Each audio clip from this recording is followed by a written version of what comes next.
From the News Channel 5 Network, this is OpenLine.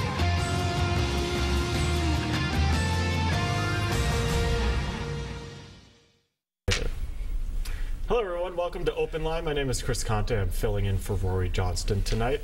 We are going to be discussing affordable housing for the next hour or so, and we encourage you to call in on this topic that really is affecting a lot of people throughout the city, especially as we get ready for the mayor's race here. We have Jim Fraser and I lost your name there. What was it? Eddie Latimer. I'm sorry, it was on my piece of paper. I don't know why. Both of them are here, and both experts in this field. I live over by Centennial Park up on the hill there, and there are some new houses that are going in, one-bedroom places, that are going for $350,000, $375,000. What one bedroom? Right.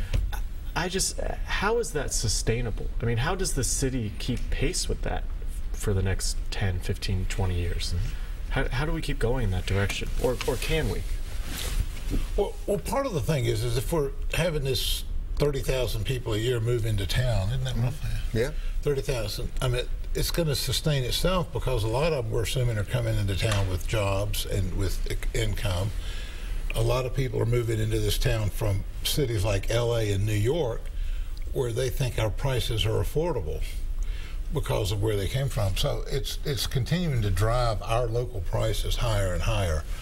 But and then the demand is such that, like, I'll give you an example. Like in 2008, you could buy a 3-bedroom, 2-bath home. We sold one for $130,000, 1,300 square feet.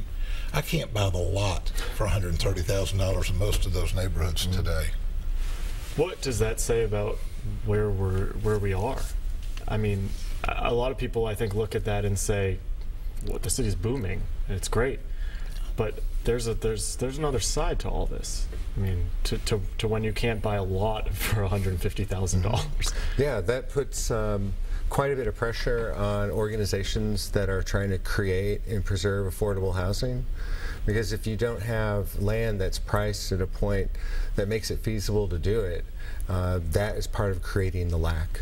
And we see now that there is a great lack of affordable housing for many of our younger people who are not just low income but moderate income folks coming out of college, and they're competing with people coming in town, as Eddie said, that have quite a few resources, and regionally folks that are moving into the city. So it's created what some people call a crisis of affordable housing for people, and that's not just when we think about public housing or Section 8. That's housing for people who make $50,000 or $60,000 a year, which is is a decent wage. I mean, it's a decent living wage. We're not talking about the poverty line here that people are looking for housing. Right. $25 an hour. Yeah. You touched on an interesting point there, talking about employment. Is employment keeping up with these numbers? I feel like I see condos going up ad nauseum every day, 300-400 units, and they're filled to the brim, booked out. But you don't hear a lot about jobs coming in to kind of keep pace with that. Is that something you guys see as well? I mean, do you think that jobs are staying on pace with the amount of people that are coming into the city every day? Well, jobs are being created. So right now, things are flush.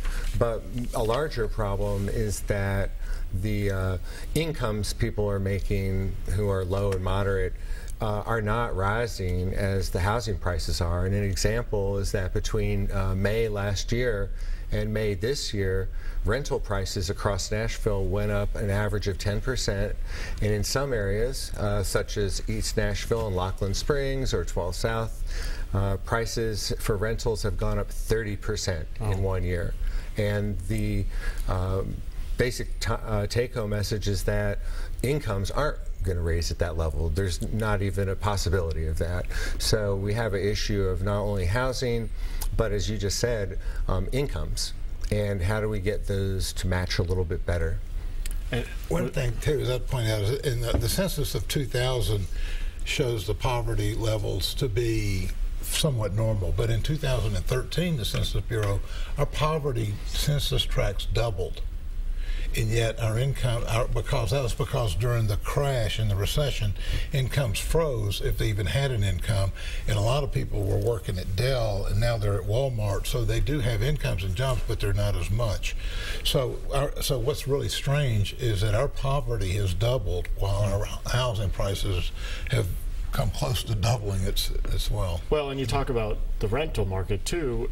You know, maybe a lot of these people that are kind of in these lower income jobs or in rental properties, and still, you know, we do stories all the time still where someone gets a good enough offer, maybe that has a couple rental properties, they get bought out, and now those maybe $800-900 a month apartments that were there, $700, you know, that were maybe affordable to some of these people. It's not that they're priced out of them; they're just gone.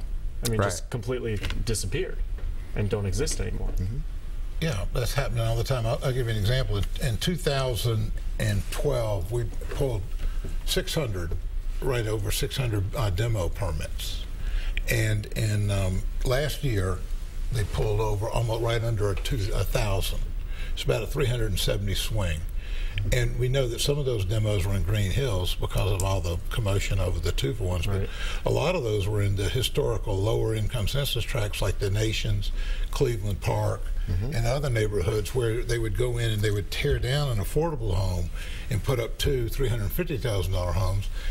And that's good. You know, you don't want to, we're not condemning the people doing that by any stretch of the imagination, but at the same time, though, what are we doing, what's the city doing to protect the 300 units we may have lost? And what does that do to these people that are maybe right around this poverty line when that happens? I mean, when you take one affordable home and you make it into 2, you know, kind of high-end homes, what does that do to these folks out there? Well, I mean, I think if I hear you, what you're getting at is gentrification, and what happens that people are moving to other areas of the city that are further from the urban core, and that presents multiple problems. One, if there's a spatial mismatch from where one lives to where one works, we have to improve our public transportation system to get people to work. We also have social networks that people have been a part of. A lot of these older neighborhoods, like Cleveland Park, for example, have elderly and not just elderly African-American families, some of whom have been there for decades.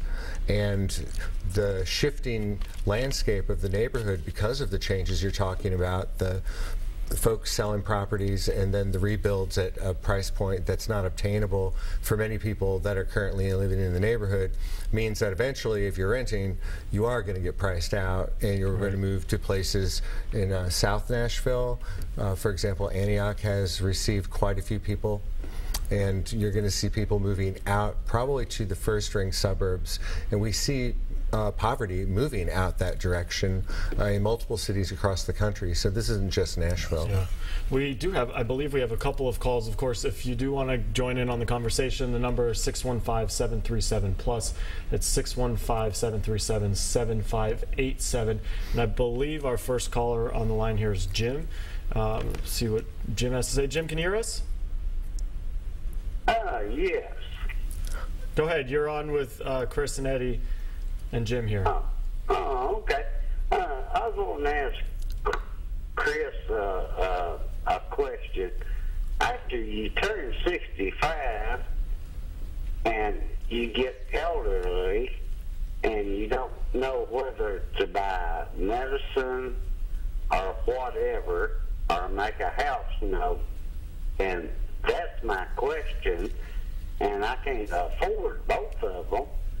And why can't the state do something like Alabama did way back years ago and have exempt for people that are older than 65 years of age? Jim, do you rent or do you own? I own. You own, and where do you own? I own a home in Portland. In Portland. And if you don't mind my asking, what's your, are you paying a mortgage on it still? Yes, sir. What are your monthly mortgage payments that you're due? $1,100 a month. That's, and I'm assuming you're on a fixed income? Yes, sir. I sure am. Okay. We're going to hold on the line there. We're going to talk a little bit about this. Hold on. Oh, okay. Well, I mean, that's a pretty typical problem that's out there right now. It's very common. And, you know, he can sell his home, but then is there somewhere he could rent in the neighborhood at a lot less or even at all? You know, that's an option. Or does he get pushed even further out? Even pushed further out. Right.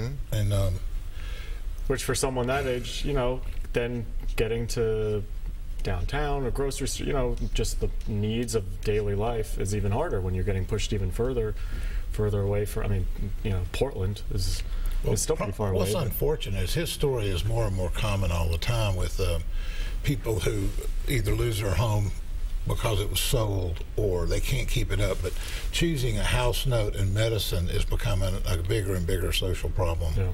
Right. There's actually about 40% of the families in Davidson County. Davidson County has about 235,000 families, and almost 40% are either on subsidized housing or they're paying over 30% of their income for a house note or for rent. And what that gentleman just talked about, as Eddie said, is very real. It's a choice between food, medicine, transportation, caring for one's children. Trying to do anything around savings is literally impossible.